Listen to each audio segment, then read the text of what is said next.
Hi everyone, it's Silene Buns from the Spiritual Marketing Club and Stress Coach Training.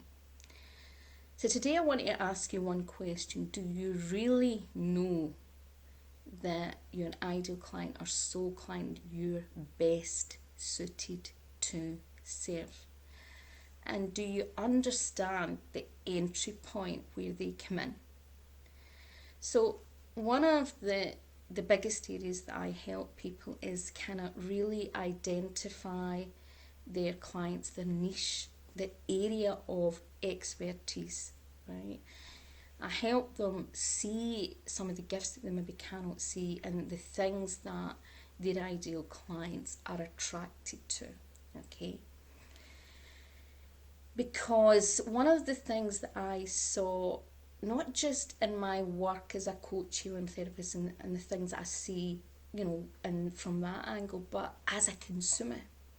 As a consumer, I have saw a lot of businesses make this error and mistake, and it's it's not just cost them in clients, but it increase. If you've not got this right, it can cause a lot of anxiety and stress, frustration in your business, and wasting a lot of time on.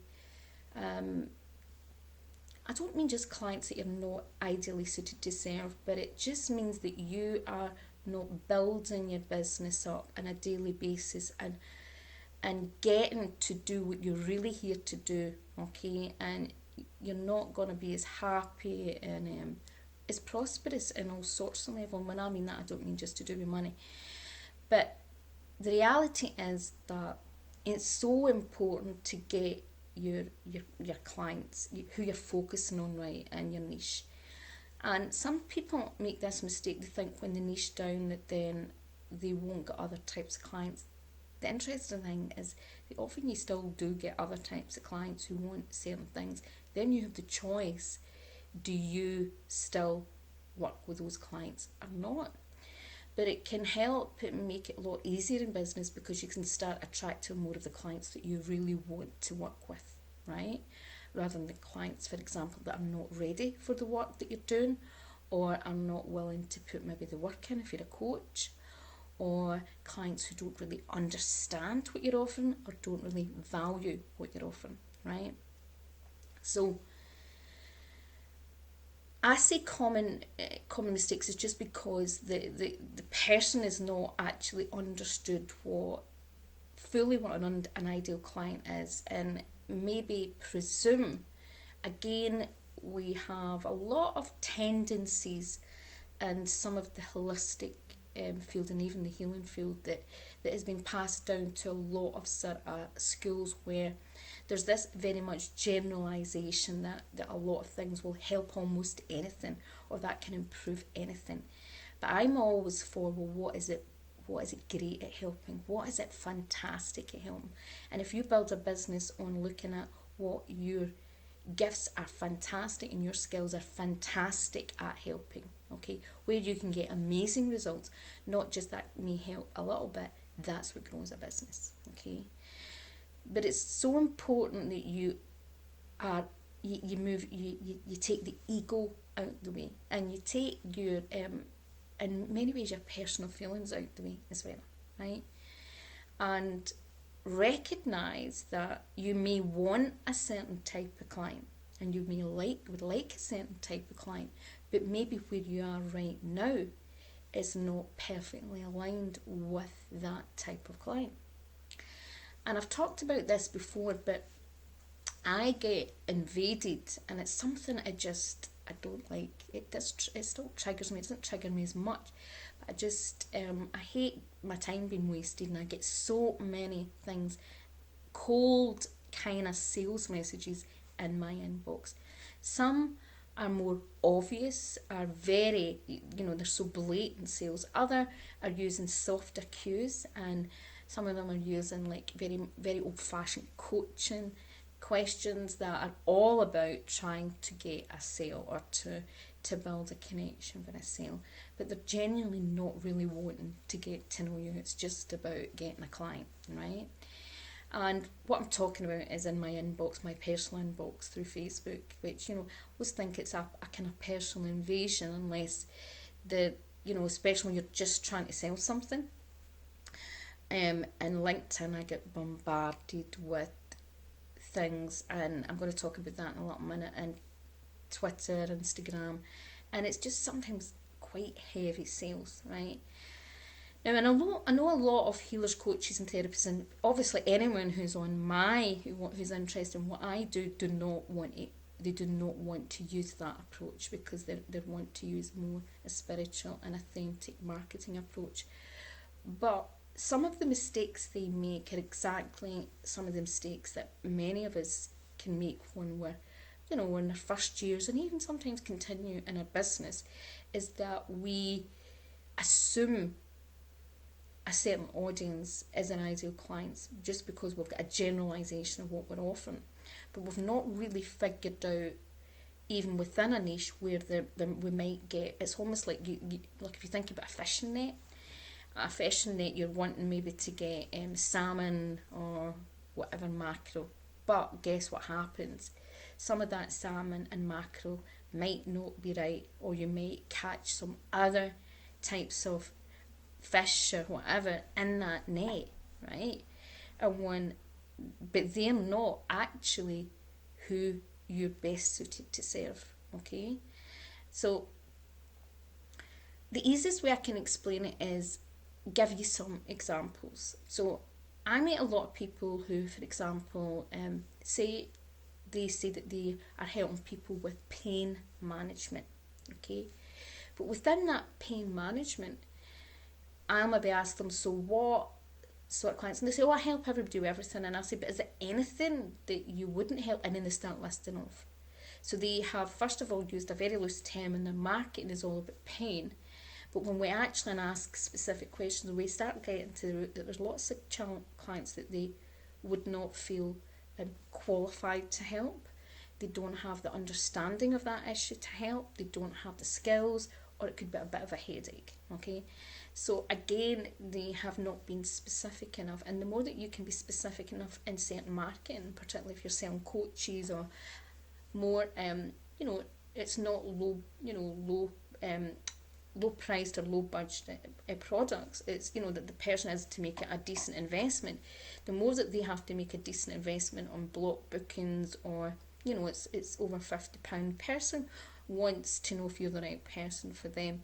So in your sales copy is useful to say this is for blah blah blah, or this is maybe not for the person that blah blah blah. So it might be things like, this is not for the person who just wants a quick fix. This is not for, if you're a coach, it might be this coaching session is not it's not for people who are not fully committed, or you maybe turn it the opposite way and say, this course is if you're fully committed, you're ready to do what it takes, that kind of thing. Now, other examples are, and I can just show from person examples, I've been to a lot of therapists who treat, for example, fibromyalgia, ME through the past, and Lyme's, okay? But what I've seen was many of these made a big mistake. Was a lot of them were trying to do the nutrition, they were trying to do inner work, and most of them did not. They had only tiny little skills. They'd done a wee mini course in each of these, and what they were trying to do was be an expert in every single area, instead of focusing on what their area of expertise was, okay? And then failed miserably, because what happens is they end up exhausting themselves. So for example, for those who were maybe trying to treat like for ME and things like that, a lot of them also, for example, were making a big mistake was aiming at anyone and getting maybe a lot of people that had late stage, who had other complex conditions and maybe had other conditions with the ME, but they were maybe someone that only had ME for 2 or 3 years, and their symptoms were more like chronic fatigue and certain types of symptoms. But all these other clients had lots of symptoms they'd never had, and they didn't know how. So what they had to do is then spend hours and hours investigating or trying to learn those skills. That's not a business, right? That is not a business.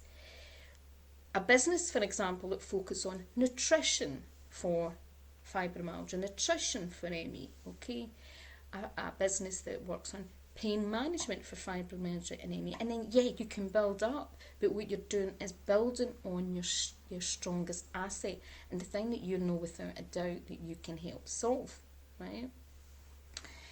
So that's one of the things, and it's understanding the entry point. So in that situation, they're understanding that probably also they may focus on if you've had, you've had these symptoms within the last 3-4 years, because unfortunately sometimes these conditions then it can start getting into something else, okay? So what you want to do is be very specific, or it could be those of you that have some sort of burnout just because you've been pushing yourself too much and that you need to learn how to self-care.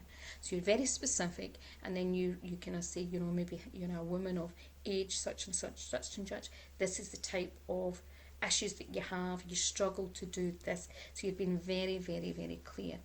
When you're too vague, that can cause all sorts of problems. Now, I've been at the moment looking for another admin, and it reminded me of a situation where I was looking for an admin about 3-4 years ago, and every time I spoke to a new admin, all they would say to me was, so when I asked them a question, well, what are you great at, what are you brilliant at, and what can you do maybe very quickly, because there were some tasks, that I'm quite techie, so I'm someone who, a lot of therapists are not techie, I'm quite techie, so I actually can do often things a lot quicker than a VA, right? So I didn't mind, but I didn't want someone that was going to be so slow, because I've had that before, people that took, oh my goodness, to do tasks. So I'm trying to, as a business owner, it's so important that you're getting the right person. So you're either getting someone that's really good at what they do, or they're quite efficient at what they do. But none of them answered me. This was the interesting thing. They all just kept saying, but I can just do whatever you need done. Now, that is not selling me your great skills. That's just about you just focusing about getting the job, right? That's not about focusing. And I wanted someone that was honest with me and said I was really good at that. Because the reality is, maybe I wouldn't have given them the majority of the job, but I would have even gave them that job to do, and that would have been still work. But the reality, most of them kind of talked themselves out a job for me, because what they weren't being honest. They weren't looking at themselves objectively, and they weren't, what I needed. So as a client, I wanted them to be specific so that I had lots of tasks to be done.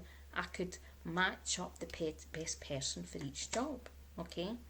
Now, if you are a business owner, right, no matter what way you look at it, no matter if you're doing this from the heart, we all come into this industry to do it to help people, right? But there is a big difference from running a hobby and running a business, and you have to have boundaries. And you have to, believe me, I understand this so much, you have to start being very specific about the audience that you're best suited to serve for your energy, for your health, for your business health and your business success. And it's with that has to come the strength of getting out of your ego and taking things personally and looking at things objectively and saying, right, okay, I'm probably not that person's ideal coach, healer, or therapist. Even when you may be struggling financially, and the more that you can stick to that alignment, right? And what I mean, I'm not saying you don't take on clients that want to work with you. That's not what I mean. But the more that you are solid in your business of exactly what you offer and to offer, and to exactly offer what you offer and to who you offer it to, things get so much easier. Believe me, it does. But I constantly get messages from people who, it's like they are looking to coach or to do this, but what they're doing is they try and then bend and say, well, I can do that. Yeah, I can do that. So it's almost like they're trying to bend instead of saying, well, this is what I offer, and kind of take it or leave it. This is who I serve. A lot of people, they actually start to look very desperate, right? It's very heavy. So when I get messages and I get people saying, and I'll maybe say, well, I'm not looking for this or that, and then they start bending and saying, but I could do this and I could do that. That can, there's certain, of course, if if you're doing certain types of work. So when I'm asking for a VA, a lot of them will say, oh yeah, I could do that. If there's something, I'm saying, well, because there's something, for example, there's some tasks that I do have that not many people are trained in. So there is situations when I'll say to someone, look, it's like this, but it's a different platform, okay, you're maybe not familiar with. And someone will say, yeah, well, I've got experience doing that, yeah, I'll have a go. Now that's different, okay, because that's them making it clear. I know that there's not many people maybe trained to do this, right? And there might be a little bit of learning involved. So that VA is willing to do this. Now, you may have a situation where you have a client who's mostly your ideal client, but they maybe have a little problem that nobody seems to be able to solve, and you'll say to them, okay, I might be able to help you with that because it's similar to whatever, and we can try. I don't mean that, but what I mean is if you keep doing that all the time and you start offering everything and anything for anyone, there is no boundaries, right? And in many ways your business is not focused, right? And one of the biggest things that I see is when I'm getting bombarded, particularly things on LinkedIn and Facebook, is that in the cold sale is it kind of just thinks to me, my goodness, they have no business sense or no awareness, or they're just desperate. Is that they're going on and seeing you're a business and not even have taken the time just to have a wee look through your page to say, right, okay, is this going to be the right person? I get so many people through my spiritual who see my spiritual marketing club pages but offer me exactly what I'm doing, and that's this is the craziness of it. So, or what I used to see a lot was a lot of young healers getting into Facebook groups where it was mostly other healers who teach other healers, right? So they're more experienced. Most of these people in these groups are maybe 10 or 20 years under their belt, and these new people trying to sell their Reiki courses, these people just beginner level, or just starting. I don't mean beginner level in Reiki, but what I mean is they're just in their journey starting to teach Reiki, and what they're trying to do is sell to other healers, right, who are more experienced them, and none of them is their ideal client. So you have to be able to be aware of who your client is. And just because there's a lot of healers that have been going 10, 20 years that are still serving the person at the entry point, and that does not mean that your business is any less valuable. In fact, many business who still offer, who are offering, say for example, people at the entry point to their spiritual awakening, entry point to healing, like Reiki and that, actually can run very successful businesses, because if they model the business on taking that person in a longer journey, right? And it's not about we have to get our ego out the way and kind of say, right, we're all at offering different things for different reasons, right? Just because you're offering something at a certain level doesn't mean that your value is any different. Of course, maybe the price might be different because what you're offering. I've invested thousands of pounds in lots of different modalities, 10 times what it would cost you to learn Reiki or something, right?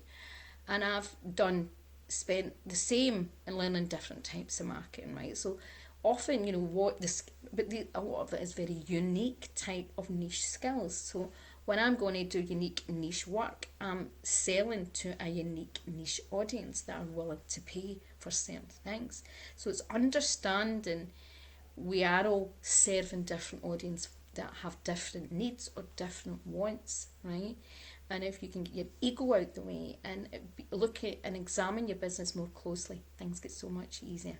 Okay, bye for now. Have a wonderful day.